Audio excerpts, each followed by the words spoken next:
Selamat datang kembali di Skakmat, sebuah program talk show sambil bermain catur dengan bintang tamu. Ini adalah bagian dari promosi Menstrea Stand Up Comedy Tour, pertunjukan stand up yang akan jalan April sampai dengan Agustus. 11 kota nasional ditutup di Jakarta di Indonesia Arena di depan 10.000 penonton. Dan kalau lihat dari proyeksi tiketnya sih kelihatannya bakal ludes itu. Nah, dalam konten talk show ini kita akan banyak ngomongin sesuatu terkait politik. Karena memang Menstrea kan emang 100%. Bayangin pertunjukan stand up comedy yang hanya ngomongin politik. By the way, tiket masih bisa dibeli di menstrea.id. Nah, tamu gue hari ini sangat akrab dengan Menstrea. Bahkan waktu gue mampir ke podcastnya beliau, ngasih tahu judulnya Menstrea, beliau bilang, itu saya hafal sekali itu. Saya dengar terus di persidangan saya. Pak Ahok, selamat datang. Luar biasa. Bapak ini ya, aktif terus ya? Gerak terus, muter terus, main golf. Ya, kan kurang kerjaan. Ngomong-ngomong soal kurang kerjaan, orang kurang kerjaan ketemu pengangguran tuh kemarin di peluncuran bukunya Kania sama Abigail. Ketemu sama Mas Anies. Betul ya? Iya. Iya, katanya salah satu yang mengejutkan adalah baru pertama kali publik ngelihat Anies sama Ahok pelukan. Oh gitu ya? Iya, katanya begitu. By the way, terima kasih sudah datang ke sini. Ini talk show nih, Pak Ahok. Saya bakal nanya banyak sebenarnya kalau kita frame soal menjadi politisi dan menjadi pejabat publik. Dan tuburkan antar keduanya. Karena dua-duanya goalnya belum tentu sama kan. Nah, jadi kita akan ngomongin soal itu. Sambil main catur, pertanyaan pertama akan saya buka di langkah catur pertama. Ketika permainan selesai, entah karena menang skakmat atau remis atau emang udah nggak ada waktunya lagi, saya punya pertanyaan terakhir. Nah, kita setup dulu aja. Pak Ahok silakan ngambil yang putih, saya ngambil yang hitam. Udah Pak Ahok, lama nggak main catur itu. Pak Ahok olahraga golf 1. Terus apa lagi Pak Ahok? Stretching. Berenang. Oh, berenang. Ya. Ngomong-ngomong nih Pak Ahok, untuk ngebuka aja dengan santai nih. Sebenarnya manggilnya apa sih?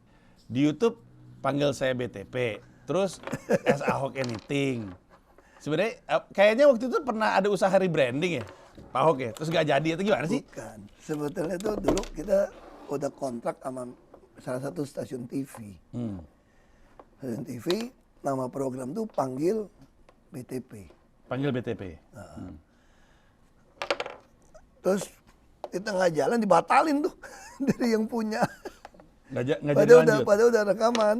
Oh, tapi kenapa waktu itu Nggak pakai jadi, nama waktu BTP? dibatalin, ya udah kita kan namanya BTP kan dibuat jadi kok dua ya? Ya itu kalau misalkan pionnya nyampe ke ujung kita bisa tukar sama Perdana Menteri atau Ratu. gue bingung.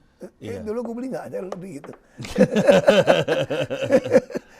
Iya. Jadi ya itulah bikin acara gitu. BTP kan pertama tuh stand up comedy sebetulnya. Kita minta bantuan komika juga. Oh iya? Jadi intinya waktu itu lagi rame kan. Bicara tanpa pikir. Bicara tambah pikir. Tanpa pikir. Tanpa pikir. Nah, itu BTP. BTP. Terus kedua, berita terkini populer. Oke. Itu ya trending kayak Mutin ganti mata Naswa mungkin saya nggak tahu. Yang ketiga, bicara tentang perasaan.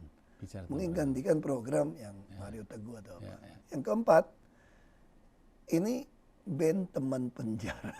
band teman penjara. Jadi kita nyanyi nih, orang minta lagu nyanyi apa, Ya. kita nyanyi. Nah ini 4 udah kesain kontrak setahun, semua bagi hasil semua. Ya, terus kenapa As Ahok ini pengalaman di Pertamina. Jadi kita buka kepada seluruh perwira pertiwi Pertamina. Anda boleh tanya komut, dia Ask Chairman Anything. Nah, kemudian kenapa jadi As Ahok Anything, nggak As BTP gitu kan? Karena nyingkatnya susah kan A3 gitu kan. Ya, betul, jadi betul, akhirnya betul. As Ahok. Anything. Lagi pun orang ketemu gua panggil Ahok melulu kok. Ya, Lu panggil Ahok gimana sih dari ya, kecil ya. Itu sih ceritanya. Oke, silakan. Mari kita mulai langkah catur pertama. Jangan lupa Pak, abis langkah catur pencet ini. Oh gitu ya. Ya, silakan. Oke, pertanyaan pertama. Menurut Pak Ahok, menilai Pak Ahok sendiri. Oh bukan gue yang nanya ya Putih ya? Enggak, yang nanya tetap saya. Oh gitu ya. Pak Ahok jawab, jangan ikut tanya. Ntar saya ngeblank kalau ditanya sama Pak Ahok. Pertanyaannya, menurut Bapak kan, saya ganti pertanyaannya. Indonesia tahu bahwa sebagai pejabat publik, Pak Ahok itu oke banget. Pertanyaan saya, menurut Bapak menilai diri sendiri sebagai politisi, Bapak oke nggak? Aku dianggap politisi yang naif sih. Politisi yang naif. Iya. Kenapa tuh? Aku suka berpikir, ini konteks politisi ya. Teman saya juga bilang, lu tuh nggak kayak politisi gitu loh. Karena bego gitu kan. Lu kalau jadi politisi kan mesti mikir dulu, ngomong, mesti ya cari aman, yang penting cari untung. Ngumpulin kredit, berapa ngumpulin duit. Kadang kan mau menang kan mesti pakai duit nih. Betul banget. Nah, lu kan cuma ngumpulin kredit doang nih, bantu orang. Jadi lu tuh, terus saya bilang, mungkin saya memang dari latar belakang masuk ke politik karena gue memang ada sebelah sama yang namanya penguasa gitu kan. Pada masa itu. Iya, jadi saya suka bilang gini, saya ini profesional yang kerja bidang politik, Bos. Jadi gue bukan politisi soalnya. Kalau lu anggap, tapi kalau mau terjemah lebih dalam lagi, sebetulnya seorang politisi itu harusnya tidak memikirkan kepentingan pribadi. Gitu. Harusnya. Ya. Karena kalau kepentingan orang banyak, keuntungan orang banyak, kesejahteraan orang banyak, kan kesejahteraan kamu juga. Itu berarti politik yang sesungguhnya. Itu yang saya anut gitu loh. Makanya saya suka banget kalimat Martin Luther King Jr. gitu ya. Yang tadi saya bilang kan, kalau kekuasaan nggak ada cinta negara, atau cinta saya tambahkan negara rakyat gitu ya. Nggak ada cinta negara, cinta rakyat, pasti kasar dan sembrono dan mungkin korup. Tapi kalau Anda memiliki hati cinta negara, cinta rakyat, tidak memiliki kekuasaan, itu juga sentimental dan kurang darah. Lalu ketika Anda memiliki kekuasaan, apa sih kekuasaan posisi terbaik itu? Ketika dia suka mengimplementasikan tuntutan keadilan sosial. Lalu keadilan di posisi terbaik itu apa? Ketika menggunakan kekuasaan, mengkoreksi segala sesuatu yang berdiri menentang cinta negara, cinta rakyat. Nah, kalau orang tanya sama saya, kenapa kamu berpolitik? Karena saya nggak mau jadi sentimental dan kurang darah. Lalu kenapa sikap kamu seperti itu? Karena bagi saya, seorang menggunakan kekuasaan tertinggi, harusnya memakai itu. Hatinya suka. Gaya hidupnya adalah untuk wujudkan keadilan tadi gitu loh. Nah ini yang, kenapa? Itu yang membuat orang bilang kita naif ya.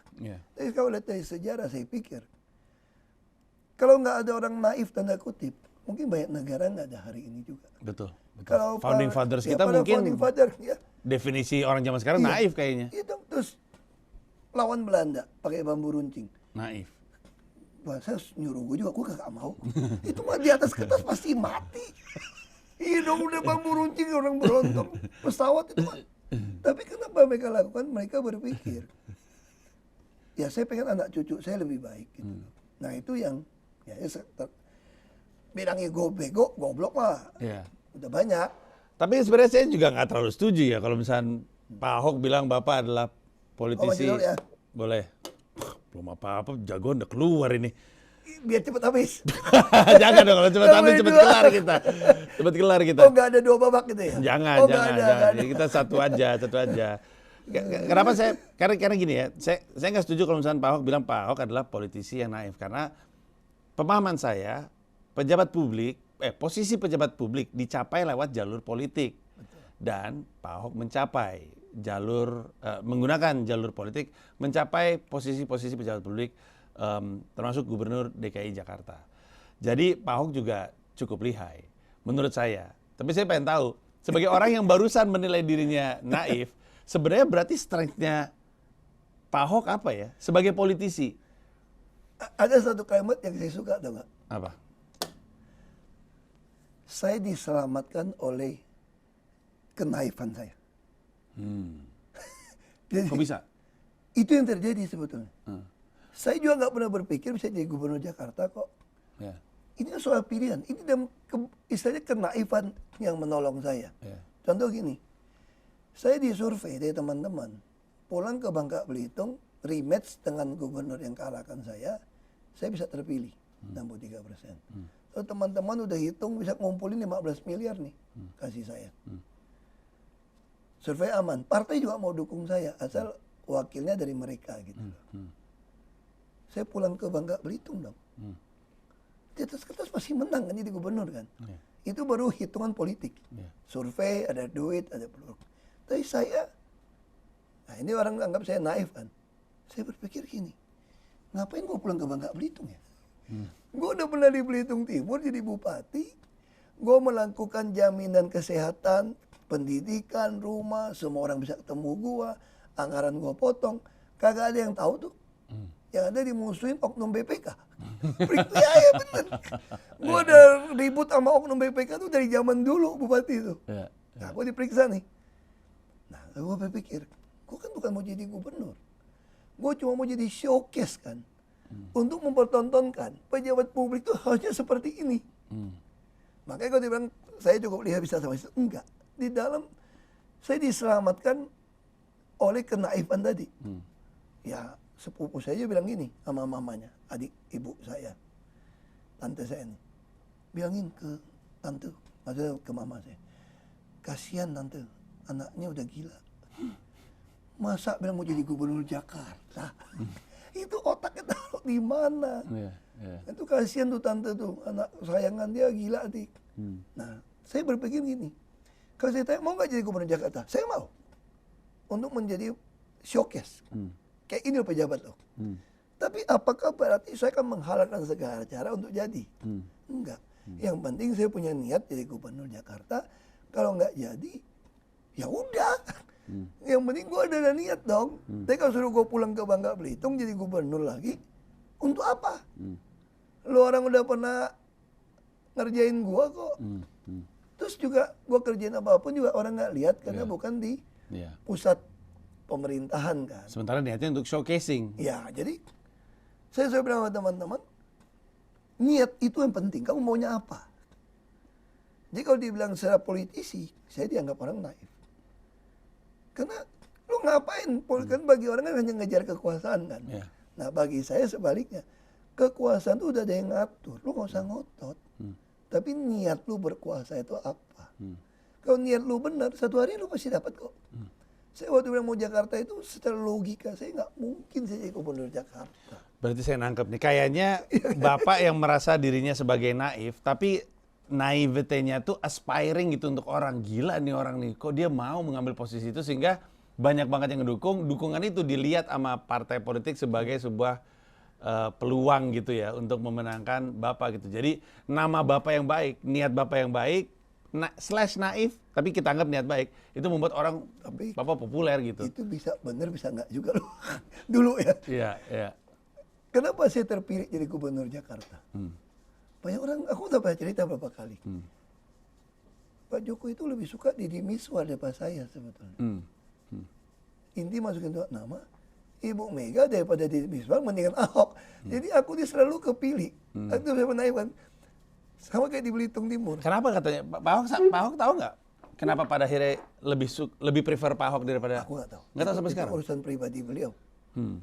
Nggak pernah nanya? Tapi saya pengen merefer, ini kata ibu saya nih kan. Kan di Belitung Timur kan, boleh dibilang 93% kan Muslim kan. Saya logika nggak mungkin terpilih dong. Itu terlalu naif mau jadi bupati. Lalu itu terpilih, orang diwawancara. Kenapa sih pilih Ahok gini-gini? Tahu gak masa kejawab atau enggak? Kita sih nggak mau pilih dia tadinya. Memang kita nggak mau pilih. Ini masalah hati kan. Masanya yang lain itu memang munafik tuh. Ini brengsek gitu loh. Jadi kita ini bahkan saya pengikut mereka gitu kan. Jadi sekarang gue mau tunjukin. Udah, gue mau tunjukin sama lu ngatain si Ahok nggak beres gitu kan. Tapi pakai kalimat-kalimat yang agak rasis gitu kan. Gue pilih lah tuh si Ahok. Biar lu tahu, gue sebel sama lu. Jadi gue kepilih itu gara-gara dia sebel sama dia. Jadi itu bukan hitungan politik sebetulnya. Pak Ahok, gue mau bercerita soal pemandangan yang sangat menarik. Yang gue lihat waktu debat Pilgub. Kalau Pak Ahok ingat, buset agresif banget jadi pemain catur ya. Kan waktu Pilgub, gue kan waktu itu, ini jadi gue lu nggak apa-apa ya Pak Ahok ya? Nggak apa-apa. Gue waktu itu kan bantuin Mas Anies. Kan gue juga masih muda kan? Ya sama lah. Gue juga rada tua sih, jadi kita ngejar. Gue waktu itu bantuin Mas Anies. Gue tahu kok. Ya tahu. Ya. Waktu itu Ada satu momen sedikit aja. Sofia Lacuba kan bantuin Pak Ahok. Iya. Sofia Lacuba nelpon, terus dia bilang, Ji, lu diundang ke TV A ya? Iya, gue juga diundang TV A. Kayaknya kita diundang untuk berantem, gue males. Lu nolak ya? Kalau lu nolak, gue juga nolak. Oke, kalau gitu, gue juga males berantem di TV jadi tontonan orang. So gitu gue tanya, lu lagi di mana? Nanya ke Sofi. Ini lagi sama Pak Ahok lagi tanda tangan dokumen gitu. Terus ada suara bapak, tanya dong sama Panji, kenapa sih dia sebel mulu sama saya? Saya ketawa. Padahal enggak. Nah, ada momen nih, debat Pilpres. Putaran 1, masih ada 3 calon. Debatnya kencang, kita tahu lah di sosmed tuh berisik banget akan perdebatan di Pilgub ini. Tapi yang orang lain gak lihat kan, gue kan tim ses kan, jadi gue ada di situ.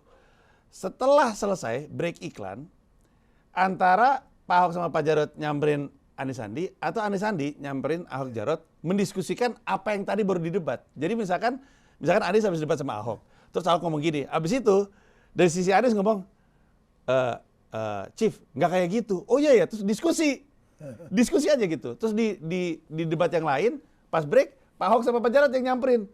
Nggak gitu lagi. Oh ya, terus udah gitu, loh, kok ini menarik sekali. Ternyata mereka berdiskusi akan apa solusi yang sebaiknya terjadi atau apa kebijakan yang paling benar terjadi. Yang nggak diikutin sih AHY sendirian. Dia berdiri aja sendiri, nggak diajak nih. Ini dia asik sendiri gitu. Menteri lu ya, Menko lu. Siap AHY, menteri. Lu diajak lihat Stafsus nanti lu. Nggak mau. Teman saya Deddy Corbuzier udah jadi staff sus, dia aja. Saya nggak usah. Pertanyaan saya, di antara dua pihak itu, ini yang lagi ketemu politisi atau pejabat publik lagi ngobrol? Ketika Ahok Jarot dan Anies Sandi sama-sama diskusi mana yang sebaiknya lebih baik untuk Jakarta. Ini politisi lagi pada ngobrol atau pejabat publik lagi pada ngobrol? Aku nggak tahu ya. Menurutku mungkin itu politisi lagi ngobrol ya. Kalau gue sih memang orangnya, ya ketemu orang ya ngomong aja sih. Yeah. Dan gue orangnya nggak pernah ada hard feeling. Iya, menarik sekali. Gue orangnya sih gitu Pak. Ketemu orang yang lebih lucu waktu jadi bupati nih. Orang marah-marahin gue gitu waktu kampanye kan. Waktu jadi bupati kan terima dia nih. Terus ada orang gue kasih tahu. Itu tuh paling jelek-jelekin lu tau gak? Gue gak inget tuh gue. Gitu ya? Jadi kenapa aku selalu berpikir gitu tau gak? Orang suka ada kalimat gini. Gak ada orang yang secara normal gitu ya. Yang mau membiarkan properti dia paling berharga diduduki orang lain.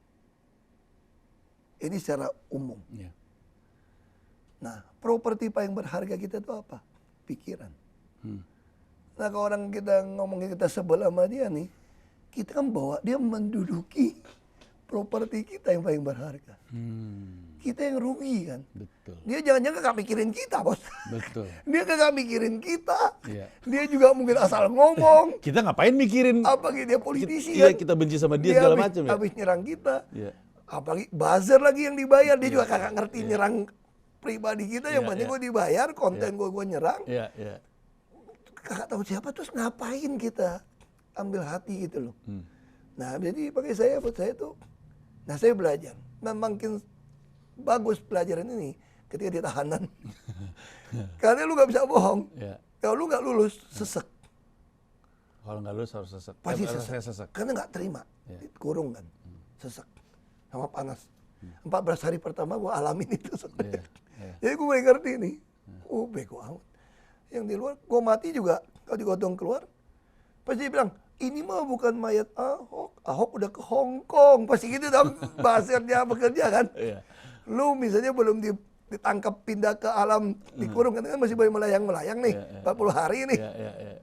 Lu kiki banget tuh tembus tonjok dia kagak kena lagi. Kayak film Ghost gitu loh. Iya, betul. Wah, lu tambah kiki lu. Dikubur bukan mayatnya batang pisang. Waktu ngapain lu mati gara-gara gituan. Iya.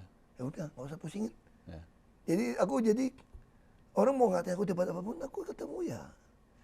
Ya pertanyaan kan, sama Anies belum kan. Aku nggak ada feeling. Bagi gue kekuasaan juga udah ada yang ngatur, ngapain gue pusing. Kalau nggak kejadian itu, gue mungkin nggak sesehat hari ini kali ya. Kekuasaan siapa yang ngatur?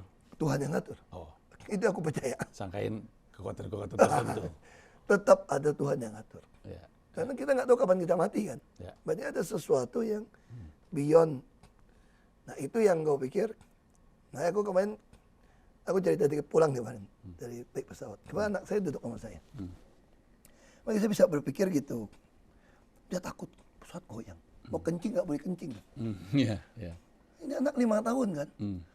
Dia bilang, Pak, saya nggak mau naik pesawat lagi. Dia bilang, dia udah mau Masih kencing, kecil kan? ini pesawat goyang kan. Udah mak gua mau ke toilet juga, dia bilang nggak boleh kan. Dia ngeliat dong. Terus dia ingat, pesawat, itu dia anak kecil. Dia nonton di YouTube yang Jeju Air yang jatuh itu loh. Aduh.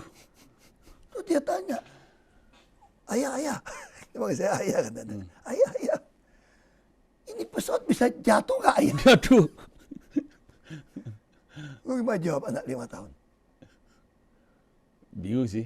Akhirnya saya bilang gini, makanya kan waktu udah naik pesawat kita doa kan, kita nggak bisa ngendalin ini pesawat.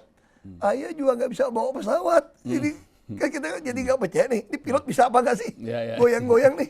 Terus saya yakin anak saya kan lebih tentram, tenang, ayah yang bawa gitu loh.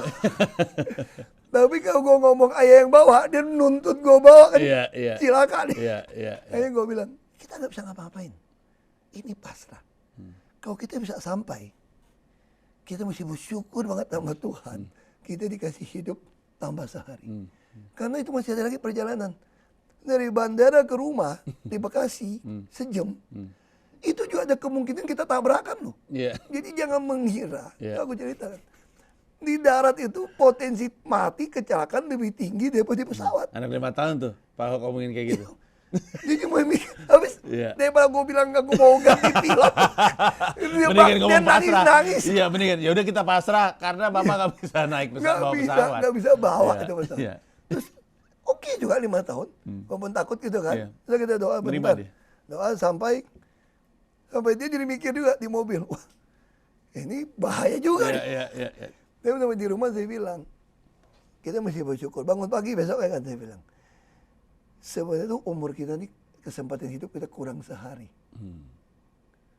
Kurang sehari. Makanya kalau kita masih kasih hidup bangun, kita mesti lakukan yang baik. Nggak usah sebelah sama orang. Nggak usah bawa hal-hal yang... Ya kita katakan di rumah ya. Kita tinggal di rumah pun, kadang kita lihat, wah, kok ada barang yang copot, membantu kadang kasar itu kan. Kita kadang bisa Ngamuk. anxiety. Iya. Ini barang bagus kok gitu loh. Nah, sekarang aku bisa belajar apa tuh nggak? Minor lah. Iya. Ngapain sih senengnya gua? Ini barang gitu gede, hanya urusan kecil gua jadi tidak seneng. Iya. Nah jadi aku seneng gitu. Jadi aku bisa kayak gitu. Iya. Ya kayak gitulah. Pak Ahok tahu nggak? Gue tuh punya joke tentang Pak Ahok yang sekarang udah nggak marah-marah. Nih, Pernah lihat nggak joke-nya? ini gimana? Gua sekak lu mati nih bos. Apa sih? Gua gini, mati dong lu. Sekak. Ya Allah. Lu nggak bisa main catur ternyata ya? Tadi ngakunya nggak pernah main Iya, catur. gue bisa main catur. Gue bilang, tapi gue gak jago, gue bilang. Gue juga nggak jago, tapi nggak kayak gini juga Pak Ahok. Aduh. Gue bilang, kok lu kasih gue makan? Lu udah tahu. Mana gua nge Pak Ahok. Tadi kan gue udah buka nih. Gue udah bilang gini. Lu bilang kayak bahaya nih, nyerang nih. Iya. Siapa yang bilang gitu? Lu ngomong gitu kan, main nyerang. Iya. Gue pikir lu udah paham, lu tuh ngapain lu keluarin ini. Nggak ngeh gua Lu Pak mesti Ahok. keluarin ini, Nggak bos. ngeh Pak Ahok. Gue juga bingung, kenapa keluarin yang itu lu ya. Nggak ngeh Pak Gue Ahok. pikir, ini mah gue makan ini. Nggak ngeh. Nah sekarang saya tanya, Pak Ahok lagi happy nggak ngobrol sama aku? Happy. Ya udah kalau gitu. Ralat. Ulang. Lu lalat gak jadi deh. Aduh. Gua gini deh. Aduh, gue dimarahin Iren Gua Sukandar gini ini. deh. Udah, nih. Kacau. Gua gini aja. Skak. Ya. Supaya gak mati dulu deh. Skak setir gini dulu deh. Pak Ahok. Aduh. Gua demennya tuh nyikat terus tuh kalau main tuh. Sampai-sampai kejebak. Pusing. Ini jadi kemarin berapa episode yang lalu, gue tuh habis ngajak Iren Sukandar, Grandmaster Women Catur, ngajak kesini untuk ngajarin gue main catur. Oh gitu. Inilah hasilnya Pak Ahok. Inilah hasilnya. Abis di training sama Grandmaster begini hasilnya. Itu persis kayak gue lagi latihan Biasa main golf gitu. Dilatih lagi pulang rusak. Iya, ini bikin malu aja gue ketawa netizen. Aduh. Tapi terima kasih. Ini karena Pak Ahok kan orang baik hati, memberi kesempatan kedua. Gila emang, Bang. Gokil. Gokil emang. Aku sering kasih kesempatan kok. Itu dia. Makanya dia Bang Naif. Betul. Bukan naif, baik hati. Biasanya orang baik hati dibunuh duluan gitu. Iya. Ini sih kalau udah kayak gini sih, saya tahu saya nggak akan menang sih. Itu udah pasti nih. Dan saya mikir dulu nih, mau kabur kemana ini? Mau rokade udah nggak bisa diginiin. Ya udahlah. Ntar ya Pak Ahok ya, saya mesti mikir ada panjang nih. Pak Ahok santai dikit lah, Pak Ahok. Bapak ngapain sih ngeliat? Jangan lihat dulu Pak. Jangan lihat dulu. Tenang aja, Bapak lihat sekitar. Itu comedy club loh Pak. Udah gue kabur sini dulu Pak ya. Nah, dah. Sekarang gue mau nanya. Naik dulu. jangan terlalu. Aku punya kebiasaan jelek tuh gitu. Apa tuh? Main catur itu ceroboh. Saya itu. Yang pintar, kita nyerang terus, kejebak. Iya. Karena aku percaya total football. Total football. Nyerang. Pantesan. Tapi ini apaan nih urusan? Gue punya pertanyaan. Kan framing dari talk show ini kan adalah politisi dan pejabat publik. Tidak menjadi lagi tidak megang jabatan publik kan, tapi kan masih politisi kan, berpartai. Kalau Pak Ahok ngelihat peta politik Indonesia saat ini tuh penilaiannya seperti apa? Ini pertanyaan yang mesti gue jawab apa enggak sih? Jawab kalau bisa Pak Ahok, biar agak panjang dikit talk show-nya. Berapa menit tadi tuh sebenarnya? Hah? Baru 25 menit udah mau kelar ini talk show. Santai dikit Pak Ahok, ngegas mulu nih. Itu. Dulu. Jadi kalau ngomong jujur gitu ya. Sampai keringetan pala botak gue. Sebetulnya waktu saya masuk ke politik sampai sekarang tuh, jadi nggak heran kamu, saya tuh lebih buruk caranya sekarang. Lebih buruk caranya? Iya, daripada pertama kali kita ikut pilkada. Saya pertama kali ikut pilkada langsung itu tahun 2005. Saat itu kecurangan terstruktur, sistematik dan masif udah dilakukan oleh calon dari oknum lawan PNS. Apa yang lakukan dia? Dulu punya peraturan, jadi partai politik pun menurut saya ikut andil bagian. Membuat peraturan yang sangat tidak benar. Apa tidak benarnya? Walaupun nama Anda itu ada di daftar pemilih, kalau tidak ada surat undangan, Anda nggak bisa pilih. Lucu nggak? Padahal namanya ada tuh. Ada. KTP ada. Dan panitia kenal dia kok, sekampung kok. Iya. Oknum RT RW yang bagiin itu surat undangan, nahan nggak mau kasih. Dulu belum ada survei. Caranya gampang, bisa ditebak. Tapi kalau lawan saya kan, kemungkinan yang minority tanda kutip, agama mirip si Ahok, etnis mirip si Ahok, akan pilih si Ahok. Itu yang ditahan, tidak dikasih. Dan untungnya saya mulai karir ini di Belitung Timur, yang 93% Melayu dan Muslim. Nggak ada survei, menang telak gua. Karena orang turunan Tionghoa juga banyak yang nggak mau milih gua kok. Kenapa? Sepupu gua kagak mau milih gua, sama keluarga kagak milih gua. Depan gereja satu jalur. Kenapa gua nggak ada milih gua? Males sama lu Hok. Lu jadi bupati, kita mau suplai barang, lu lebih tahu ngitungnya. Kita mau untung banyak, lu potong-potong, lu minta diskon. Kalau yang lain bisa disogok kan, kita bisa main. Sama lu kagak mau sogok. Justru karena kenal ya. Lebih galak. Iya. Kenal gua dari kecil kok. Sepupu saya itu beda saya sama saya itu. Sepupu saya itu udah seumur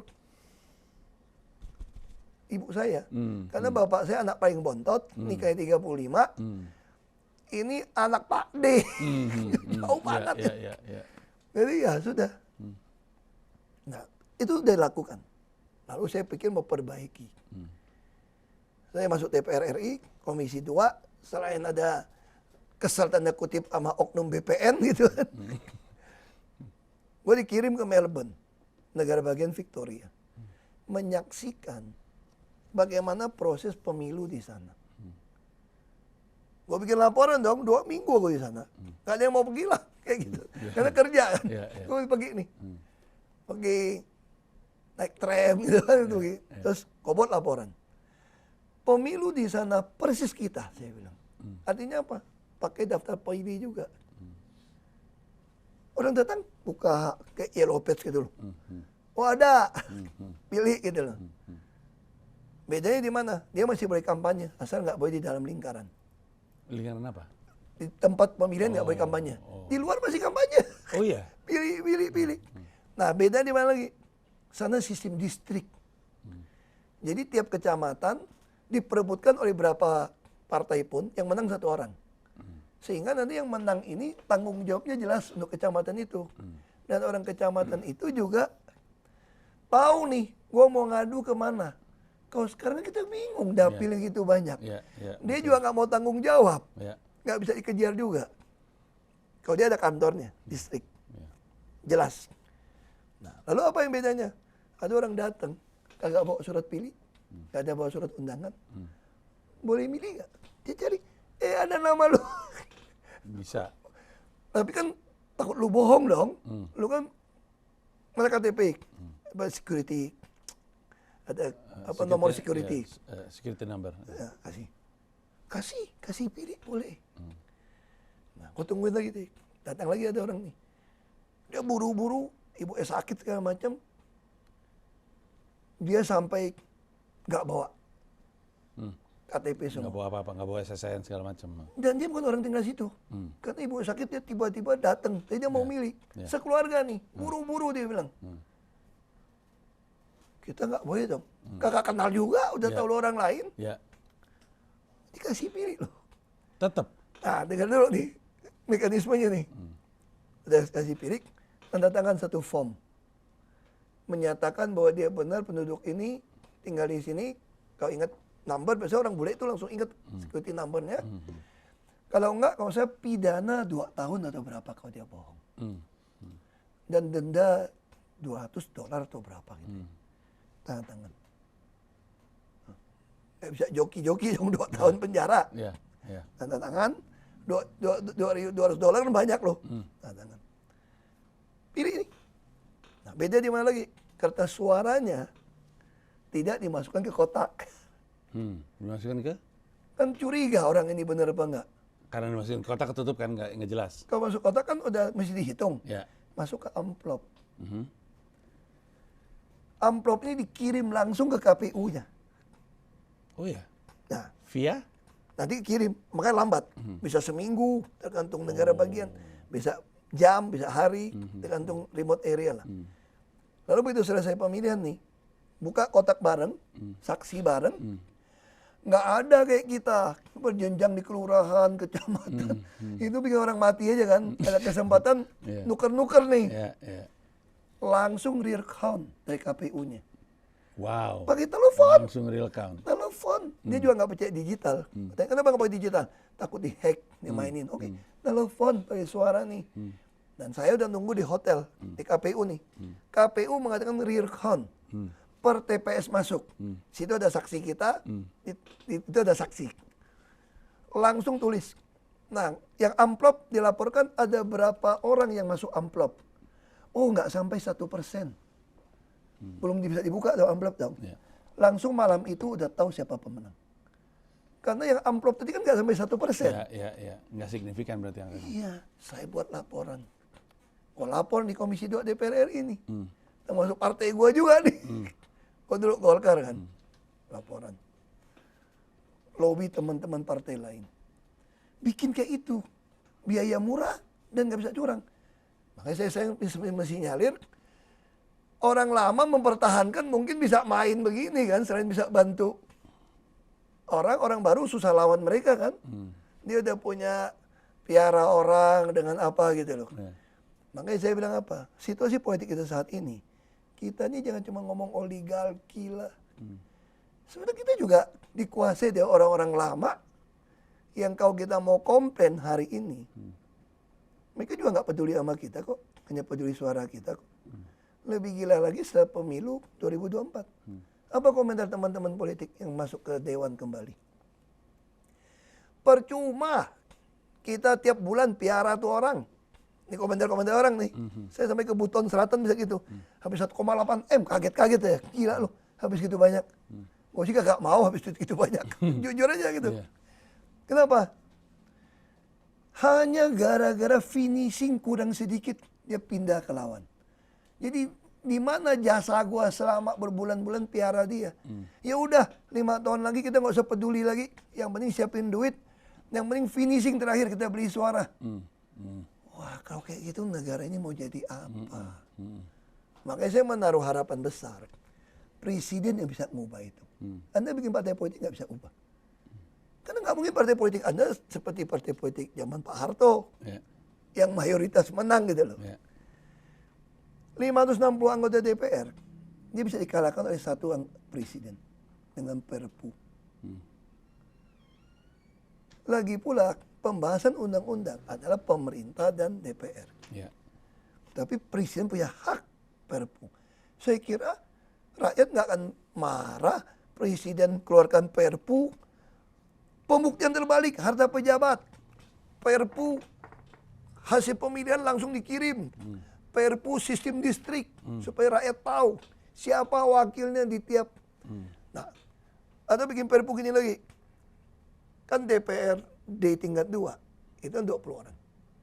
Yang paling kecil lah. Padahal kecamatan bisa cuma 3. Cuma 4. Nah, kalau kita mau sistem distrik, masih mau ngotot 20 orang supaya bisa kerja di fraksi itu ya. Anda oke, untuk daerah kecil ini mungkin satu kecamatan ada 3 wakil gitu loh.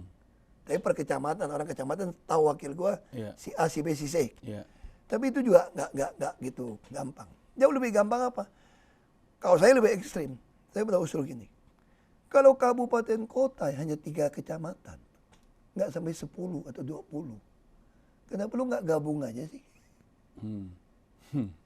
Ngapain lu ada 2 bupati, 2 wakil bupati, 2 sekda, yang semua nguing ngabisin duit, rumah dinas, mobil dinas, staf khusus. Kan ini konyol itu kan? Belum lagi DPRD-nya lagi, jalan-jalan lagi semua ke luar negeri. Kagak bisa bahasa Inggris lagi, kayak ke New York lagi. Ini fakta kok. Jadi kenapa nggak dikecilin hemat uang buat negara? Katanya ngurus rakyat, dekatkan diri sama rakyat. Rakyat mah nggak usah lu urus. Yang penting bikin izin kayak gua bikin di Jakarta dulu. PTSP, Perintah Terpadu Satu Pintu. Tiap kantor lurah, kantor camat, semua kantor pemerintah, lu bisa ngurus izin apa aja. Gua adalah calo baik hati. Selesai toh. Lebih baik rumah sakit, baik sekolah, banyak pasar. Lu bisa beli makanan pokok murah, transport murah.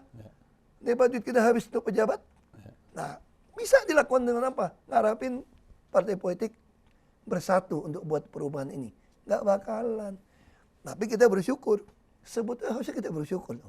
Waktu negara kita didirikan, Bung Karno, Bung Hatta udah sadar nih. Rakyat ini kan memang lama dijajah.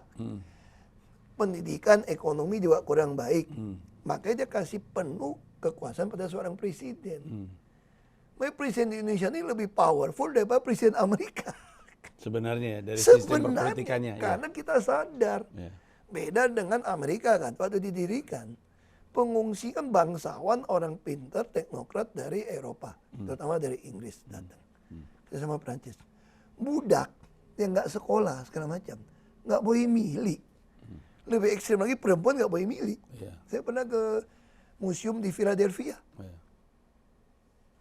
Kita bangsa ini hebat loh.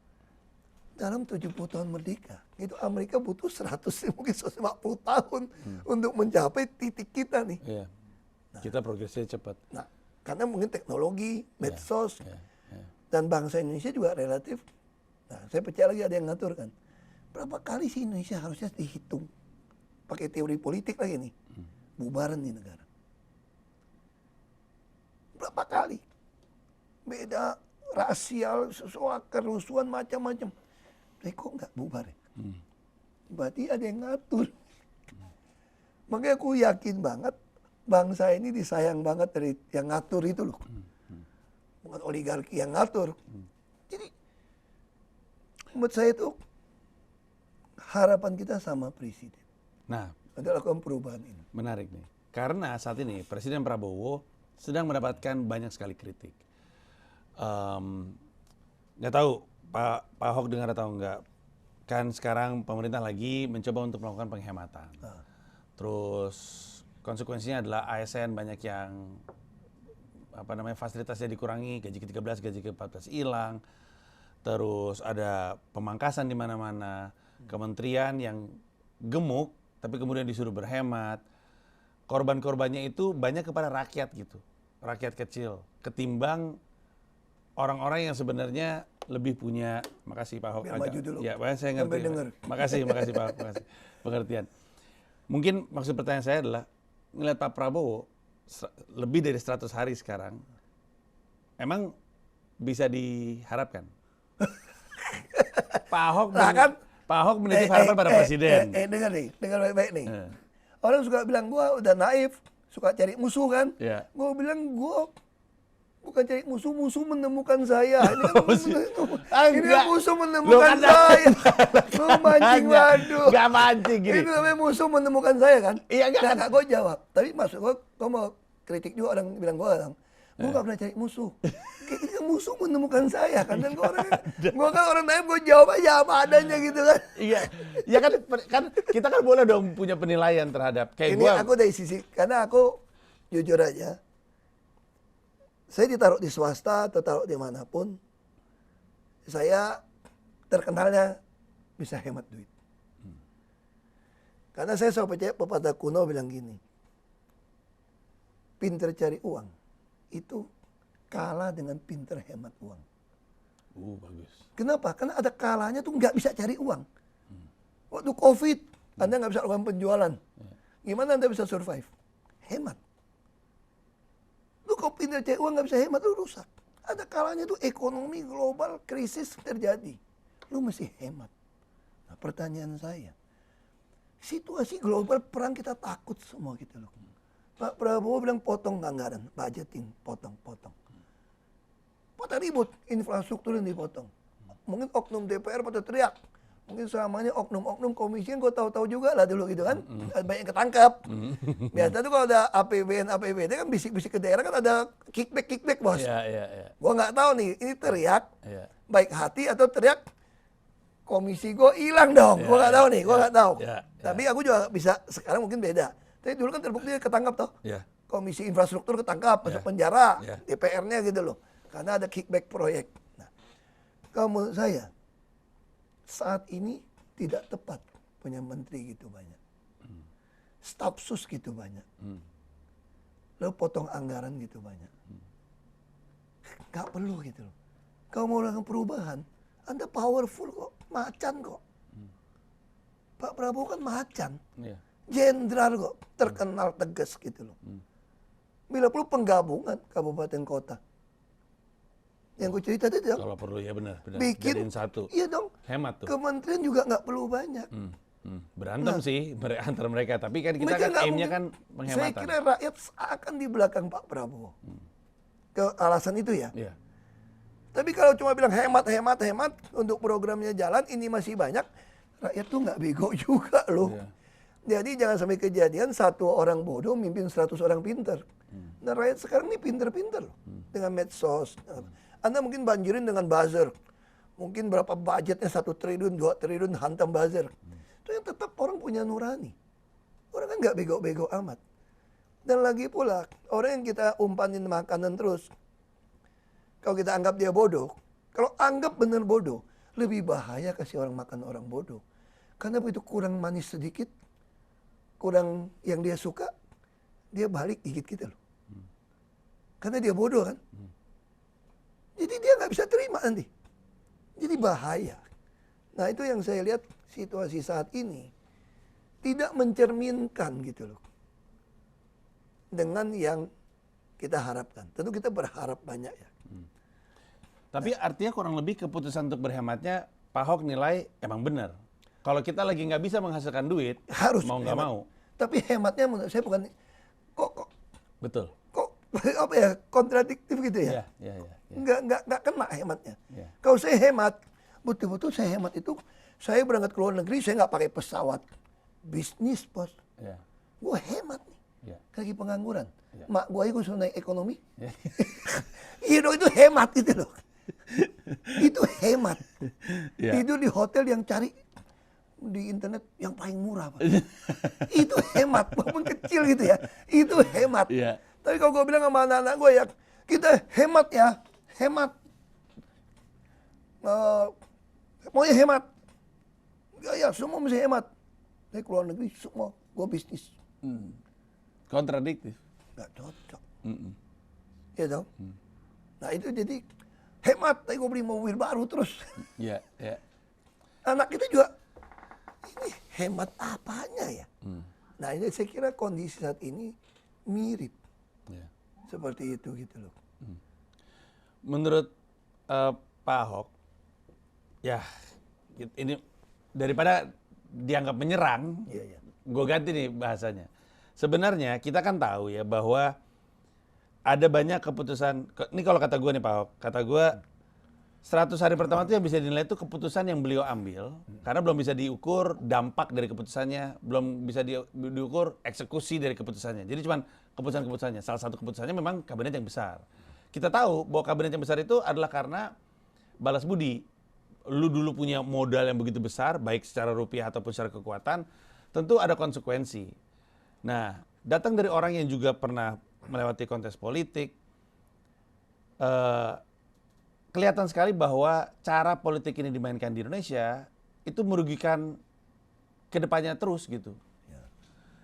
Sebenarnya yang salah dari sistem politik kita tuh apa sih? Misalnya pembiayaan partai mungkin harus lebih baik. Misalnya sistem pemilunya yang harus diperbaiki. Pak Ahok pernah ngeliat nggak dan mencoba untuk menganalisa ini kalau misalkan di antara semua yang ngejelimet, kalau ini kita perbaiki, sebenarnya bisa lebih baik nih gitu. Ya, aku punya. Tapi gue kasih tahu dulu nih, lu mesti selamatin raja lu. Kalau gue pasang di sini, lu mati lagi. Iya Pak Ahok ya. Tadi gue udah nggak maju-maju. Iya Pak Ahok. Iya Pak Ahok. Ini sekarang lagi mati. Ya. Nih. Tapi nggak mungkin sini dong, kan takut dimakan ini ya nanti ya. Kalau gue kesini aman dong. Ini Iya, Perdana makanya Menteri gue maksud kesini. gue nanti kalau gue pancingin ini, gue ke situ bisa mati nih lu nih. Iya, ini mau gue kesiniin nih rencana gue. Biar kalau lu ini bisa gue makan, lu kalau kesini ntar gue aman juga. Aman dong. Iya, pokoknya. Aman kan? Oke. Wah ini agak bahaya nih. Kalau Iya, pancing nah, lu gue giniin nggak sadar tuh. lagi. Tuh, udah. Makasih banyak Pak Ahok. Makasih. Terima kasih banyak. Salah juga? Oh enggak. Gue gak pernah nih main skakmat kayak begini. Gue bilang ini bahaya. Tukar udah. Mau makan enak. Nah ya udah oke kalau gitu. Oke. Ya Tuh. udah. Dah. Oke. Aduh. Jawaban pertanyaan. Kasihkan main catur nih. Kasihkan main catur. Serius bener. Ya. Oke. Nih, gue jawab nih. Ya. Itu tadi gue udah jawab sebenarnya. Hah? Setelah gue pelajarin semua, kan gue bilang, lu kalau bikin pemilu sistem lu rubah segala macam, nggak bakal bisa. Ya harapan kita tuh punya presiden yang betul-betul, ya kayak George Washington. Kalau nggak ada seorang Jenderal George Washington mutusin, perang saudara kan jalan terus. Tapi kan solusinya Pak Ahok tuh bergantung pada figurnya, bukan bergantung pada sistemnya. Maksudnya gini, harus gantung pada sistem. Tapi untuk ubah sistem di Indonesia saat ini, Lewat presiden. hanya tinggal satu kesempatan di presiden. Karena parpol nggak bisa. Karena semua parpol terlalu banyak. Nggak ketemu suaranya. Hanya presiden bisa buat sistem. Kalau buat sistem kan berarti undang-undang dong. Kan sistem kan dibuat dari peraturan nih. Yang bisa membuat peraturan ini semua cuma satu presiden namanya Perpu. Ya. Cuma dia doang. Dia Perpu. Apa? Undang-undang Cipta Kerja, bos. Orang pada protes. Coba kalau bilang Perpu. Pembuktian terbalik. Di situ dia cantumin. Sesuai dengan Undang-Undang Nomor 7 tahun 2006 kalau nggak salah. Hasil ratifikasi Konvensi PBB melawan korupsi. Di situ ada prinsip illicit enrichment. Jadi kalau ada penambahan kekayaan pejabat yang tidak sesuai dengan pajak yang dia bayar penghasilan, maka itu langsung disita buat negara. Lalu tax amnesty, pengampunan. Oknum-oknum yang sudah kaya raya, silakan Anda nikmatin kekayaannya, jangan ganggu. Karena semua berdosa, bos. Jadi jangan diganggu nih. Udah, gaji perbaikin. Namanya sekjen, dirjen, irjen, setingkat direktur BUMN. Menteri 20 saja. Gaji berapa? Singapura 2 juta dolar. Sing dolar ya. Ya. Kita 1 juta dolar setahun. Tapi gue nggak mau urus staf sus, gue nggak mau tahu urusan lu lah. Lu udah punya gaji 16 miliar setahun kok. THR juga di situ. Pegawai lu urus sendiri, mobil lu mau beli mobil apa urusan lu lah. Lu punya gaji 1 juta dolar, bos. Lu mau kredit mobil apa juga orang kasih. Ya. Ya. Dan lagi pula lu jadi menteri, emang jadi menteri nggak ada rumah. Itu juga macet juga Jakarta misalnya. Iya. Iya dok, kalau mau datang Jakarta lebih awal nggak ada alasan kecuali lu bilang presiden ngajak tinggal serumah satu komplek supaya tiap hari rapat itu beda cerita ya. Ini kan enggak, lu rapat gitu banyak tempat, kantor juga beda, bukan kantor satu building. Jadi kalau itu bisa dilakukan, siapa? Partai politik nggak bisa, hanya presiden. Cuma baik lagi presiden, Anda berani nggak berkorban buat bangsa negara ini? Jadi Abraham Lincoln lagi nonton opera ditembak. Dar, nah itu dia. Kalau kita balikin itu dalam konteks Indonesia, katakanlah seorang presiden, misalnya Pak Ahok terpilih jadi presiden, kemudian mau melakukan hal itu. Tapi kan kita tahu bahwa dengan kita melakukan itu, kita nggak mengakomodir kepentingan-kepentingan orang yang sebenarnya waktu itu bantu kita. Rakyat banyak lebih banyak.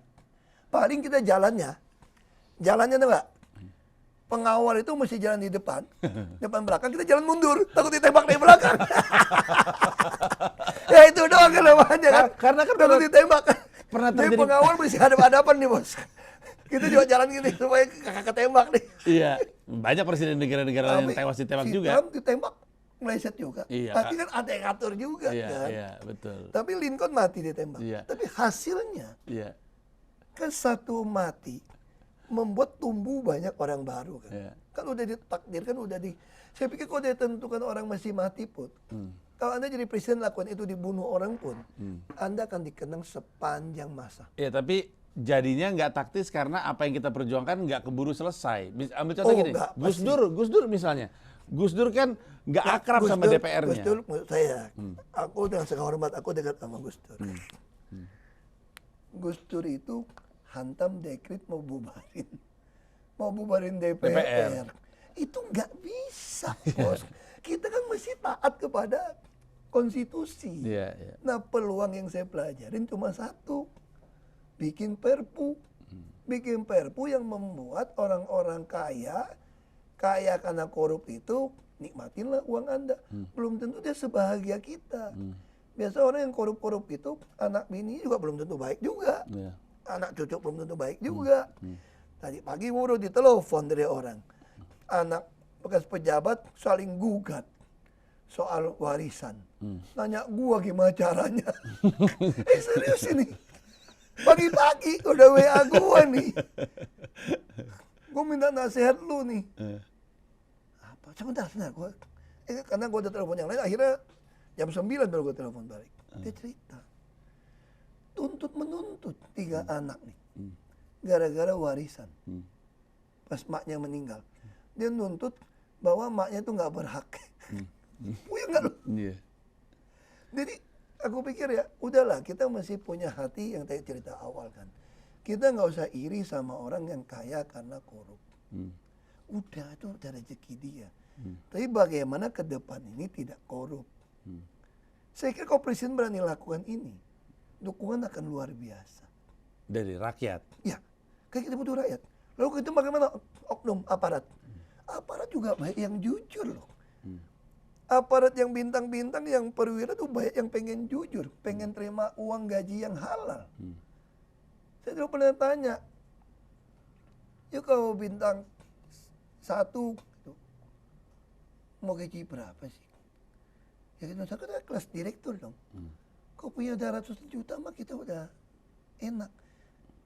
Itu buat yang nggak punya posisi. Kalau yang tiap malam dikasih orang 2 miliar misalnya, lo mau nggak dikasih 300 juta sebulan? Iya. Nah, yang model itu yang kita singkirkan. Udah, lu udah kenyang, udah. Kan powerful. Presiden itu apa? Lu mau jadi Kapolri, mau Panglima TNI pun, begitu gue dipecat, lu udah kagak ada tongkat, bahwa lu nggak mau dengar komando lu. Nah, tinggal bawahan. Prajurit TNI Polri, polisi yang pangkat paling rendah, 3 kali UMP. Karena kalian mempertahankan negara, pasang nyawa untuk bangsa negara ini. Siapa yang terseleksi terima masuk, nggak perlu sogok, terbuka 3 kali UMP. Tinggal diurut. Oknum jenderal yang mau korup, yang mau lawan, dibunuh anak buah lu. Dibunuh anak buah lu. Lu berani nembak, ditembak. Gue jamin ditembak. Presiden tinggal bilang, oknum jenderal manapun yang tidak mau dengar, ini adalah pemberontakan. Pengkhianat. Tidak berhak pegang senjata lagi. Tongkat udah kepegang dong. Perintahkan anak buah, siapa yang masih loyal, tangkap. Beres. Dan aku sangat yakin, kan ini piramid toh. Nggak semua orang bisa jadi Kapolri toh. Nggak semua orang bisa jadi Panglima TNI. Nggak bisa jadi semua jadi Kepala Staf. Yang lain masih banyak yang pengen loh. Nah itu yang saya lakukan waktu di Jakarta. Waktu baru masuk, orang pikir lu berani banget. Kagak kenal orang, lu sikat sana sikat sini. Aku perbaiki dulu. Gaji paling bawah 8 juta, 9 juta. Gua panggil dulu wali kota. Kita fair lu jadi wali kota, tiap bulan lu butuh berapa duit? Dia bilang begini, gini Pak, jujur Pak. Gak apa-apa ngomong. Saya pengusaha, saya ngerti kok. Dulu kita juga paksa nyogok lu juga gitu. Kalau nggak izin nggak keluar bos. Izin nggak keluar.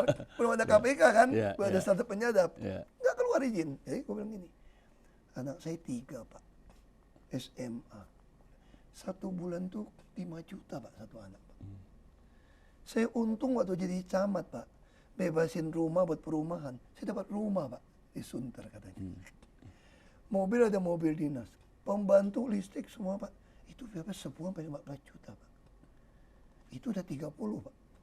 Belum lagi undangan kawinan Pak. Ini kita jadi wali kota diundang nikah, anak buah nikah mesti datang ini. Belum lagi acara itu acara ini Pak. Ya udah. Jadi lu itu saya udah nggak kredit mobil Pak, nggak bayar rumah lagi Pak. Jadi lu butuh berapa?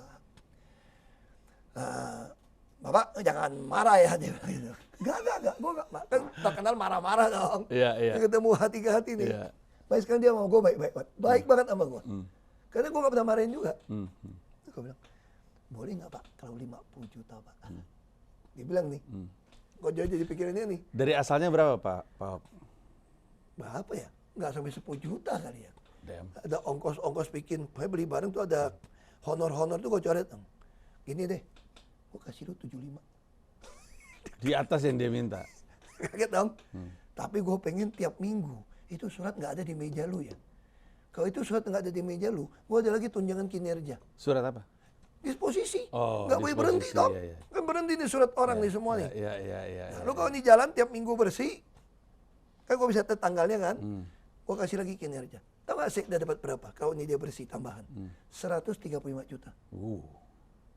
Based on, ini meritokrasi kinerja nih. Lalu gue punya uang operasional nih. Gue ngerti dong. Wali kota, camat, butuh undangan tadi dah. Kalau nggak salah, Sekda gue kasih 150 juta. Uang operasional gue nih. Untuk lu pakai bantu masyarakat, gak usah lewat gue. Kawinan segala macam. Wali kota 50 juta kalau nggak salah. Camat 25. Gue kasih lagi. Makanya Jakarta bersih bos. Sampai bawah semua. Tapi lu nggak benar, gue juga tega. Jadi istilahnya kalau kita nonton film-film dinasti-dinasti nih, jadi kaisar mesti murah hati, tapi juga mesti ada kejamnya. Bukan kejam. Prinsip saya ini. Ini namanya itu etika. Mengurangi kejahatan dengan melakukan kejahatan terpaksa. Mecat orang itu sesuai kejahatan. Dia punya anak, punya istri, punya harga diri, punya malu. Iya kan? Tapi kalau gue gak kepecat dia, rusak sistem gue. Nah ibarat peti apel, satu yang busuk. Lu kalau gak buang, seluruh peti busuk. Nah orang, karena orang mau framing gue penjahat gitu kan. Yang gue pecat itu, yang parah itu yang dikeluarkan. Banyak pejabat DKI sampai hari ini ketemu gua gitu baik. Happy. Karena aku meritokrasi bos. Bahkan ada pejabat tinggi banget di republik ini gitu loh. Ini udah mungkin udah tinggi banget lah. Under number 5 lah udah lah. Boleh, tanggung kalau nggak disebut namanya. Nomor 2. Nah, kan lu cari gara-gara lagi kan. Enggak kan, gue cuma nanya. Iya, gue kan nggak bisa skak di permainan, gue di sini aja. Aduh. Gua Nah, jadi terus? ada orangnya telepon langsung supaya angkat orang itu jadi wali kota. Gue bilang nggak bisa Pak, saya udah bikin sistem Pak. Kenapa saya bisa bikin sistem? Karena gue kan otoriter, gubernur, bikin pergub. Itu yang saya maksud kok jadi presiden itu kan bikin perpu bos, untuk bikin sistem-sistem ini. Bikin kepres, perpres, PP, siapa yang mau nantang? Sekskap, seknek mau nantang, pecat langsung hari itu. Menteri yang nggak mau nurut, pecat. Kalau Anda takut dibohongin, zaman ini bos, lemparnya ke medsos. Saya jadi presiden, saya agak bingung ini. Ada aturan, karena semua menteri ini perkeliruan ini. Tolong dong kalian yang dengerin ini, saya mau keluarin peraturan ini. Tolong kalian vote setuju atau tidak. Ini melanggar aturan atau tidak. Konsultan gratis bos. Iya. Itu aku lakukan di Jakarta. Iya. Tahu nggak? Aku keluarin peraturan. Aku keluar, aku ngoci sama wartawan. Belum masuk kembali, tim saya udah baca komentar orang. Termasuk YouTube itu loh. Makanya saya tahu saya benar. Tentu ada yang nggak seneng, ada buzzer yang nyerang. Cari IP-nya, IP address-nya sama, cuekin. Ini robot, cuekin. Yang penting kita cari tahu orang ini asli apa enggak. Terus saya kan turun kan. Terus buka WA. Buka WA kan saya tahu siapa, kenal gitu. Cek. Datang ke tempat kita cek, ketemu dia. Ada telepon kata. Tahu ini orang asli. Selama 50% plus 1 aja gua sikat. Pak Ahok ini kan Ini yang laser evil nih, sisiri evil gua. ya. Pak Ahok ini kan sangat percaya dengan jabatan presiden dan sangat percaya dengan Perpu. Ini kan memposisikan presiden sebagai orang yang sangat-sangat kuat dan paling dominan untuk bisa membawa perubahan. Karena konstitusi kita. Ya, permasalahannya dia kan dipilih sama rakyat. Pak Ahok ngelihat kualitas rakyatnya dalam berdemokrasi itu seperti apa? Nah itu tadi saya bilang, tibanya 20 tahun, rakyat juga bukan jahat. Rakyat itu aku bilang, kayaknya di dalam otaknya itu ada chip in, kutipan dari Abraham Lincoln. Kalau mau kasih, mau tahu karakter orang, kasih dia kekuasaan kan. Yeah. Jadi masyarakat ini udah ngerti. Udahlah, siapapun jadi pejabat nasib kita mah sama. Emang gue pikirin, sekarang lu minta suara gua, ya wani piro, lu berani bayar gua berapa? Tuh juga abis itu lu gak peduli sama gua kok. Makanya sebagian rakyat sekarang bukan bodoh, bukan jahat. Karena dia tahu yang mau minta pilih ini juga nggak ngurusin dia. Cuma butuh suara dia. Makanya baik-baikin. Udah jadi nomor juga diganti. Nggak usah jauh-jauh deh. Sebelum saya mulai dulu ya. Ada berapa sih pejabat yang kasih nomor HP pribadi ke masyarakat? Katanya pelayan publik. Kalau kamu jualan catur nih, lu cantumin nggak? Customer care. Nomor sekian ya dong. Lu takut orang komplain ini, kagak mau beli produk lu lagi dong. Saya mau tanya, pejabat kita tuh takut nggak dipilih rakyat lagi? Dia maunya dipilih rakyat lagi. Dia nggak pernah takut nggak dipilih, karena dia pikir bisa gue beli. Jadi dia nggak pernah bilang, kan tadi udah bilang kan, 5 tahun lagi mah, gue nggak mau ngurus rakyat lagi, aku tembak aja. Cuma gara-gara finishing kurang aja. Dia pilih orang lain. Mendingan gue di ujung, nggak usah ngurus di sini. Bayangin pasca reformasi, rakyat juga dilatih seperti itu. Macan pun, kalau udah jadi macan sirkus, nggak gigit lagi bos. Karena dia dari kecil, dia nggak tahu dia macan. Iya dong. Jadi makanya saya harap presiden itu sadar, lu tuh macan. Jangan jadi macan sirkus, bos. Iya dong. Anda nih macan. Iya. Siapa yang macan Kan sirkus? orang suka bilang, macan jadi kucing. Nggak mungkin dong. Macan ya macan. Mana ada jadi kucing. Cuma Cuma macan takut sirkus. macan sirkus. Atau serigala sirkus. Nggak ada. Jangan iya dulu. Lo kasih tahu ya. Nggak, ini joke. Tapi ini serius. Iya. Lu pernah lihat nggak serigala jadi sirkus? Nggak pernah. Artinya, Macan singa pernah. bajingan-bajingan tuh konsisten ya, serigala bos. Iya. Di film sih ada Wolfman, ada ya, Iya, manusia iya. serigala ada. Iya, iya. Tapi artinya dia konsisten. Iya. Jadi Iya. jangan jadi Serigala orang akan selalu jadi serigala. Serigala. Sementara singa atau macan Ya, seringkali bisa jadi jadi sirkus. kalau salah. Gila. Hati-hati loh. Gila. Nah, ini filosofi yang ini akibat bergaul terlalu banyak. beda umur. Jauh. Karena bapak gue selalu bilang sama gue, lu jangan berteman sama anak sebaya lu. Kenapa pak? Sama begonya sama lu. Jadi gue dari kecil, temen gue tuh selalu lebih tua. Sampai bisnis. Sorry, Nah ini baik. potong sedikit. Ngomong-ngomong soal muda dan tua. Dan ngomong-ngomong soal Pak Ahok yang waktu itu punya pendekatan untuk selalu ngasih nomor handphonenya. Oh, gue sekarang ya, selalu ngasih nomor handphonenya kepada publik. Jadi Pak Ahok itu kan salah satu yang populer dari Pak Ahok waktu jadi Gubernur DKI Jakarta adalah nggak usah lihat ini Pak, Bapak santai aja, Bapak lihat saya dulu, Bapak sini aja. Aku takut lu makan gua. Nggak mungkin, itu udah nggak mungkin. Tadi aja Bapak 2 kali ngingetin saya. Bapak itu terkenal selalu ngebuka ruang untuk warga ketemu. Waktu di Balai Kota. Tentu ada banyak kritik. Ada yang bilang, ngapain lu terima komplain langsung itu sama orang lain dan segala macam. Pak Ahok bilang, gue pengen dengar langsung dari masyarakat supaya bisa potong kompas terhadap, gitu-gitu lah pokoknya. Sekarang terjadi lagi hal serupa oleh Gibran. Gibran punya lapor Mas Wapres. Banyak orang menyamakan program tersebut dengan apa yang Bapak pernah lakukan jadi gubernur. Menurut Bapak itu sama atau beda? Aku nggak tahu cerita sama Pak Gibran ya, Pak Wapres. masa- Pak Wapres dong. Iya, betul. Ya inti itu gini lah. Orang kritik saya itu, saya bilang gini. Ketika Anda masuk ke sebuah sistem yang Anda tidak percaya dan tidak benar, apa yang Anda lakukan? Anda berusaha orang yang Anda layani harus bisa ketemu Anda langsung. Kan customer kita kan rakyat. Ya. Yang raja kan rakyat. Lu nggak percaya sama orang bawahan. Kalau lu cuma duduk, bisa aja bohong semua. Ya. Masyarakat nggak ketemu. Ya. Kan kita harus tahu psikologi masyarakat. Lapor-lapor. Lu kerjain apa enggak? Ya. Banyak kok. Dari dulu zaman dulu juga presiden ada lapor-lapor presiden. Ya. Lapor oknum gitu, dikerjain nggak? Karena bawahnya nggak mau kerjain. Nah kalau saya kan beda. Karena nggak mau kerjain, gue tungguin di depan. Bukan gue tungguin, suruh masyarakat tunggu. Saya turun, misalnya saya ngadu gini. Pak, saya ada kasus gini Pak, di Wali Kota Jakarta Barat Pak. Saya ada berusaha mau temuin Pak Wali Kota. Nggak mau temuin saya Pak. Emang gampang temuin pejabat? Camatnya susah? Karena gue jadi gubernur gampang ditemuin. Panggil staf.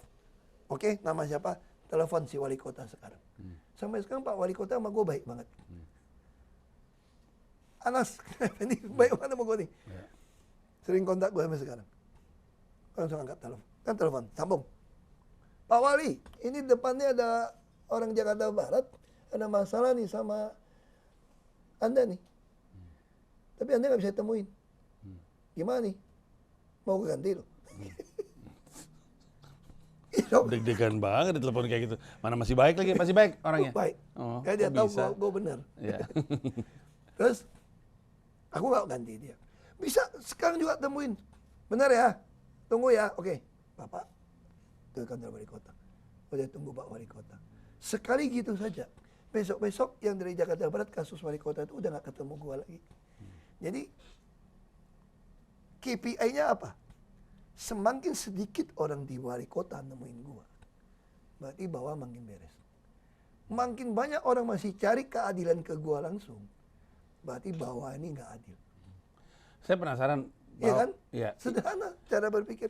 Di luar dari ketemu sama langsung dan mencoba untuk menyelesaikan permasalahan warga secara langsung, itu kan sebenarnya kan agak menggambarkan ada yang salah di bagaimana di bawahnya Pak Ahok bekerja. Memang. Itu akan lebih jangan. Birokrat memang banyak yang salah. Nah, ya itu dia. Kalau nggak salah, gua nggak masuk ke politik perbaikin. Nah, oh jadi sebenarnya Kan gua kan korban dari kesalahan Betul. birokrasi kan. Betul. Makanya gue pikir, gue dapat teriak-teriak di luar kayak kata Martin Luther King Jr. Pengen nolong cinta negara, cinta rakyat, tapi nggak punya kekuasaan. sentimental dan kurang darah. Mendingan gue masuk ke dalam. Itu yang bapak saya bilang ke saya. Lu kalau senang lawan pejabat, jadi pejabat lu, Hok. Aku sempat mau pindah Kanada dulu, frustrasi. Iya. Ya kan, kayaknya nggak cocok hidup di Indonesia. Usaha nggak nyogok, nggak keluar izin. Udah kerja, yang minta sumbangan banyak. Oknum LSM datang, oknum rakyat datang, semua meres lu. Keki kan, nggak ada meritokrasi. Orang umumnya dilihat berdasarkan kedekatan, kesukaan, warna kulit, keyakinan. Mendingan gua keluar negeri. Itu pikiran aku. Aku untung ada bapak saya yang baik. Gak boleh keluar. Rakyat butuh kamu. Dia bilang. Itu bapak saya selalu ulang. Jadi ini proses itu yang terjadi di Jakarta. Akhirnya saya dapatin yang bagus kan kerja. Ya, dan kelihatannya emang beda sih dengan laporan Mas Wapres. Nah itu yang saya bilang. Saya nggak mau kritik. Sebetulnya seorang wapres, kalau dia dapat surat kuasa dari presiden, kan wapres kan cuma ban serap nih. Kalau di dalam tata negara ya, Iya betul. termasuk saya wakil gubernur juga ban serap kok. Ya. Tapi saya bilang sama Pak Jokowi dulu di Jakarta, bilang sama Ibu Mega, saya ditanya, tugas wakil apa? Mensukseskan gubernur saya menjadi gubernur. Itu tugas saya. Salah, I took the blame. Salah kebijakan, bilang gue yang bikin. Peresmian, gubernur resmikan. Gue nggak muncul. Aku kerja, itu wakil. Dan untungnya waktu itu, gubernur Pak Jokowi memang, dia juga udah target mau jadi presiden dong. Perusukan terus. Ya semua kasih ke saya. Rapat pun, sama wakil beresin. Sama wakil, karena dia tahu, saya bukan orang yang mau menyodok dia. Saya ada orang yang komitmen mensukseskan dia. Nah, saya menjadi wapres kasih wewenang. Misalnya ada masyarakat lapor, tanah nih sengketa. Wah ini paling rumit punya tanah nih sengketa. Misalnya gitu ya. Ada 2 sertifikat. Saya pengalaman di Komisi 2 nih. Bingung rakyat 2 sertifikat. Ke BPN. BPN pasti bilang, 2 memang asli dari kami yang keluarkan. Tumbang tindih bos. Siapa yang benar? Buktikan di pengadilan. Puyeng. Lu punya hak milik, tiba-tiba ada orang ngaku punya lagi. Dan itu suruh buktikan di pengadilan. Padahal keluar aja dari situ. BPN, nah kalau lu jadi presiden, sidang terbuka BPN. Siapa yang keluarkan kedua, alasan lu apa keluarin? Lu nggak benar, pidana. Berarti lu main. Itu baru namanya atasin mafia tanah dong. Kalau sekarang mah nggak bakalan beres. Kalau cuma terima, kagak eksekusi. Saya tanya, kalau wapres telepon wali kota ini, telepon si A, si B ini langsung. Suruh selesain. Keder nggak?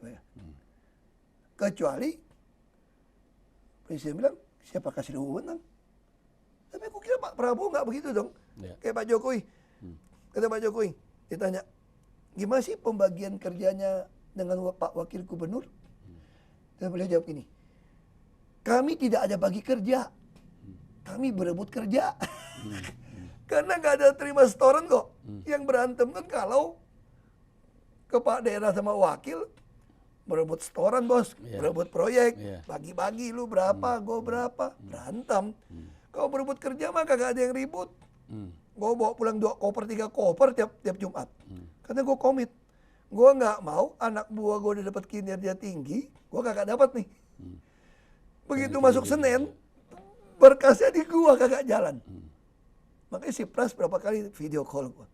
Lagi ke pesta kawinan. Mana lu kagak datang? Sorry masih 2 koper. Karena Senin pagi begitu rapim gue video call. Makanya si Pras, dulu ketua DPRD, dia masih bilang, gue pikir lu tuh gubernur Jakarta paling goblok dan paling miskin. Terus gue bilang, gue gak miskin-miskin amat, sialan lu.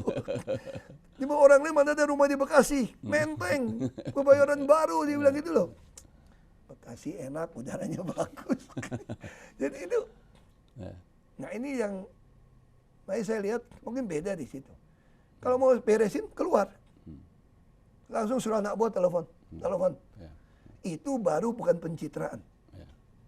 Sekalipun dibenci, disalahpahamin, 1 hari orang akan tahu. Misalnya kemarin saya dikirimin video lama, saya pun udah lupa.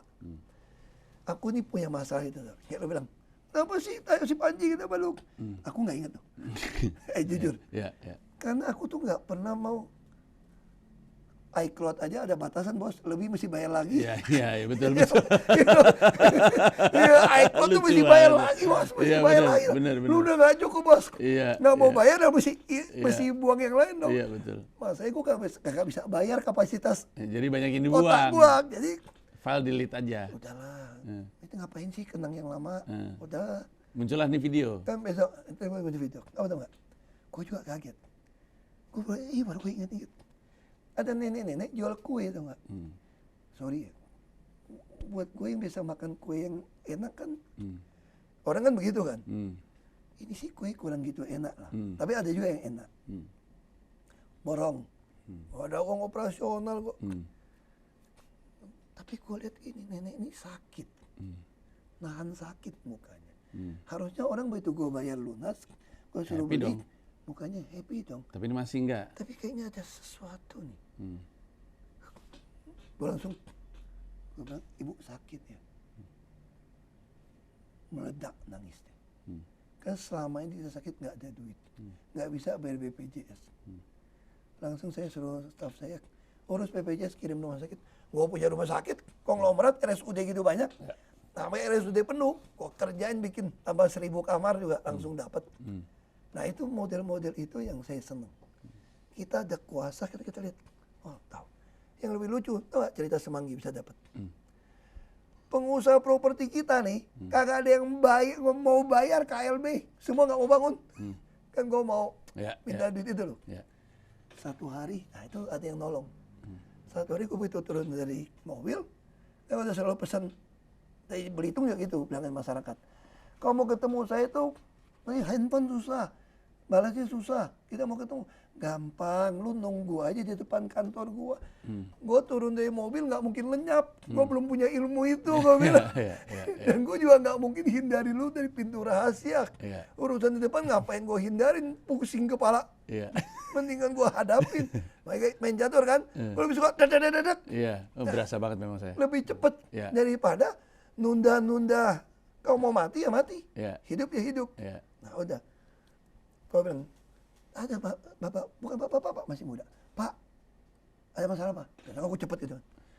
Bos, saya mau ketemu bapak. Wah, dari mana bosnya? Dari Jepang. Dari mana? Mori Group, properti besar. Dia mau bangun gedung besar. Wah, kesempatan nih. Kau meminta duit. Di mana? Dekat Semanggi. Wah, ya udah. Bos tuh kapan mau datang? Bapak kapan? Tanya waktu. Kapan jadwal kosong? Jangan terlalu cepat pak, minggu depan. Oke, atur minggu depan. Terbang dong bosnya datang orang Jepang nih. Kau sampaikan keuntungan sistem sekarang. Lu kalau bayar bikin jembatan, ngurangin pajak lu, gua bilang. Lu kalau nyogok gua, dapat satu lantai kantor, lu setengah mati ngumpetin, nggak ngurangin pajak lu. Lu untung lu, gua bilang. Dan ini juga tempat lu jadi bagus. Lebarin trotoar, jalan nggak macet. Wah, saya seneng. Saya udah puluhan tahun bisnis sama Indonesia. Baru kali ini ketemu gubernur kok begitu mudah. Yang dulu tuh mesti sogok juga bos. Sogok anak buah. Untuk diaturin kan. Oh iya, anak buah ya. Anak buah dong. Nah, gue nggak tahu. Terus dia seneng banget tuh pak. Seneng banget. Langsung setuju. Tapi saya bangunnya masih lama. Gue bilang gue udah banyak demo gue nih. kayaknya gue bilang gitu tuh pak. Ini serius nih. Kayaknya gue nggak lama lagi jadi gubernur nih. Aku bilang nih. Kayaknya isunya udah berkembang, gue bilang. Lu boleh nggak? Lu bangun dulu, gue kasbon. Wow. Kan nanti juga mesti bayar. Dan lu bayar sekarang lebih untung lu. Daripada nanti lu bayar, duit lu juga, Jepang kan duitnya kan di bank juga nggak ada nilainya kan. Bisa bayar lu, atau nol. Mendingan lu sekarang. Setuju. Makanya gue di dalam tahanan itu jadi barang. Gila ya. Tapi itu yang saya maksud. Untungnya kita ketika bawahnya main, level tengah main, lu mesti bisa, nggak boleh dijauhkan dari rakyat. Gimana balasnya ratusan? Oh gampang, saya kasih tahu rahasianya. HP dulu pertama kali yang ada auto text replacement tuh BlackBerry. Sekarang semua punya. Semua jawaban aku tuh text replacement. Biasanya kalau ngatur waktu, kapan dong kita ketemu, gue mau bahas sesuatu nih. Minta tolong dong Pak. Gue mesti bilang, hubungin staf saya, misalnya Putri atau Nurul, nomor HP sekian. Itu kalau ketik mah mati deh. Yeah. Gue udah ada text replacement. Hubungin saudari Nurul nomor HP sekian untuk mengatur jadwal. Press itu diganti dengan apa? PU put. Langsung tuh. Langsung keluar. Jadi cepet. Efektif. Ya dong? Ya, ya, ya. Nah jadi dengan cara itu balas cepet. Lalu bagaimana gue bahas gitu banyak? Kan mau ngurangin itu loh, storage. Ya, ya, ya. Gue kasih kayak sekarang nih. Gue kasih ke staff gue.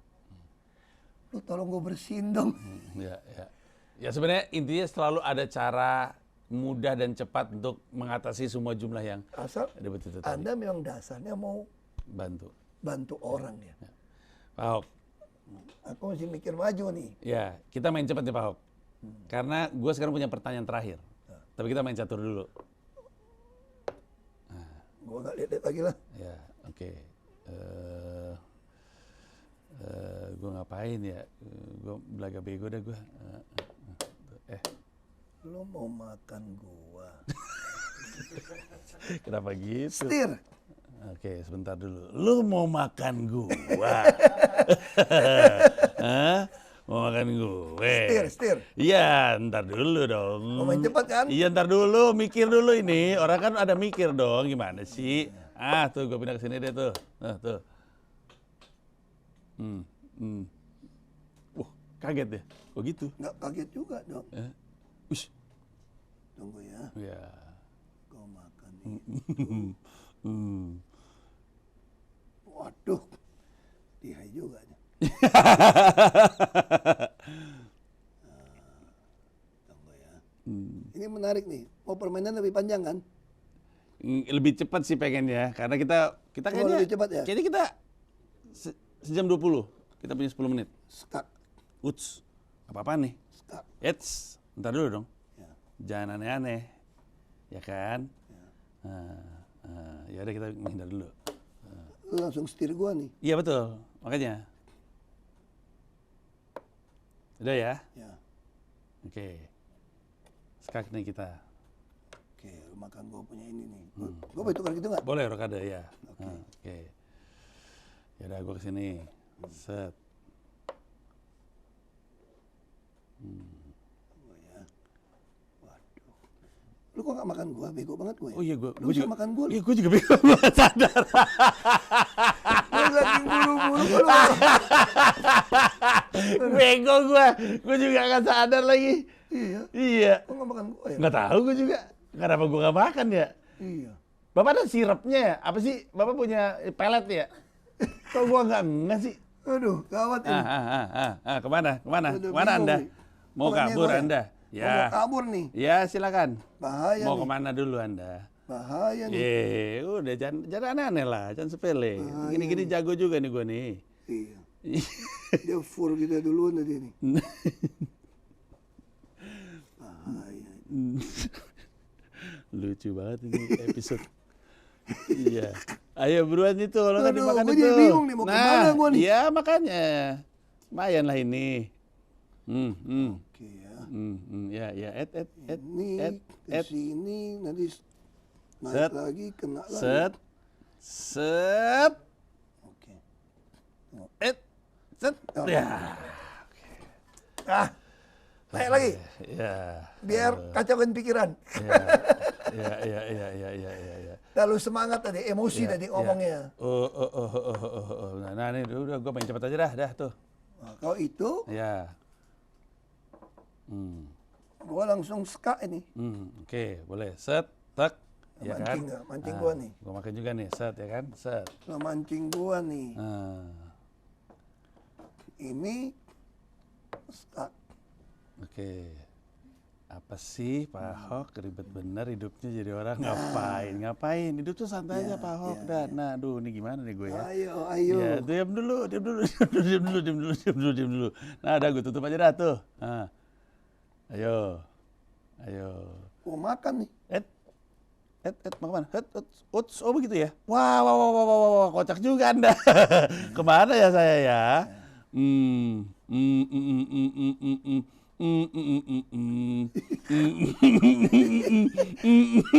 Mau cepat ya sikat nih. Iya, ada gua nekat dulu dah. Tuh makan itu. Ska ini. Iya. Kan. Kemana nih gua nih? Belum mat nih Anda nih. Gua kesini, gua mati sama ini. Lu udah mati. Ntar dulu, gua kan kesini. Lu mati. Mati juga lagi gua kesini. Mati lu. Gua kesini. Mati lu. Pertanyaan terakhir. Ahok. Pertanyaan terakhir. Peluang terbesar untuk Pak Ahok punya jabatan politik itu di legislatif atau eksekutif? Ngelihat ke depan. Aku nggak mungkin mau ke legislatif. Nggak mungkin. Nggak mau. Itu juga, partai saya juga, ibu juga bilang, buat apa kamu legislatif? Udah pengalaman. Saya ini eksekutor. Eksekutor. Aku nggak cocok jadi pengawas, bagus. Tapi kalau ngawasin orang mau kerjain ikut aturannya. Tapi kalau aturan tidak ada, Iya. kita mesti masuk jadi petarung Iya. untuk bersihin. Eksekutif berarti. Nah, dan aku yakin di Republik ini banyak sekali orang-orang eksekutif yang baik kok. Kalau dengan sistem tadi kita perbaiki, gaji perbaiki, meritokrasi, aturan jelas gitu ya.